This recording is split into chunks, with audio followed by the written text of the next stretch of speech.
Le con fini ment. C'est là son moindre défaut. Ce faisant, il n'en est pas moins finissant. Frisant par ici la folie, sans jamais tout à fait l'atteindre, fuyant par là la faute, sans jamais tout à fait s'y défaire, il s'en faudrait d'un tas de fausses frappes pour qu'il s'enferme au fond d'une fabuleuse foule hilare, qui ne sera dupe ni de son infaillible destin de paille, ni de son paisible festin de taille. Le con fini ment, même s'il finit par l'avouer. Avouer qu'il ment, qu'il ne dit jamais la vérité, par exemple. Il restera toujours une once de secret tel un sac de fouilles pendu en bandoulière autour de sa nef. Il ment parce qu'il ne peut pas faire autrement. Il ment comme un éléphant. Autre mensonge. Songe à mes mots aimants qui sentent la phrase. Il ment parce qu'il ne peut pas ne pas se faufiler entre sa fameuse verve endiablée, toujours prête à cracher le feu par son zéphyr et son flair de phénix, faisant mine de pouvoir renaître à l'infini. Le con agonise cependant, car il se fend souvent d'un écran de fumée qui l'affuble au souffle de l'ignorance et l'affine aux confins de ces espaces farfelus. Entendez, enfiler plutôt, les pantoufles du confinement au bord des grands chemins du sens. Il s'entend du reste parfaitement pour couffiner ses salades infestées de contresens et peaufiner sa fibre frauduleuse sur fond de fientes acidulées.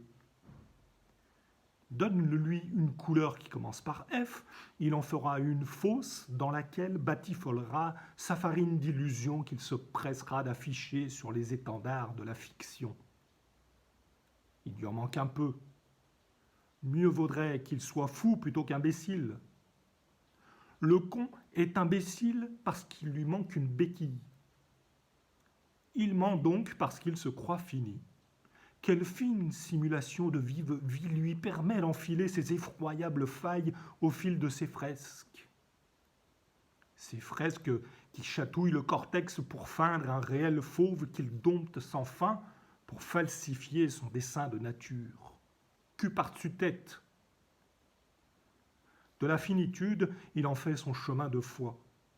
Il en vient à enfiler les certitudes faciles pour fanfaronner auprès d'un monde frelaté.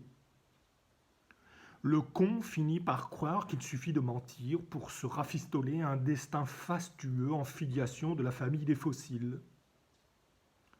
Le con finira donc, comme la si religieuse Mante, parfaitement affûté pour phagocyter son prochain. Autre farce, autre destin. Destin de farfadets joufflus, démons des purgatoires effrayants, ces empreintes fixées sur ces tablettes efflanquées, en haute forme pour mieux se bluffer, se chiffler, se fouetter, se fourrer et s'affaler au fond de vieilles surfaces aux senteurs de soufre. Fixe et frappe, fiche, avalanche, flaque et faible, figue fragile, fonce et renoue. Renoue ta face de chafouin au son du fifre et des flageolets. Remue le fil fou fougère sur ton fiacre affable et porte au fort de tes flancs inférieurs l'incessante fouille du farceur, qui lui ne ment comme un enfant que par souche filandreuse en fractions fécondes pour mieux fraterniser et festoyer dans les fêtes comme au fuseau des folles, et feindre de finir pour fleurir plutôt que de geindre au firmament de l'effroi. Le con fini ment.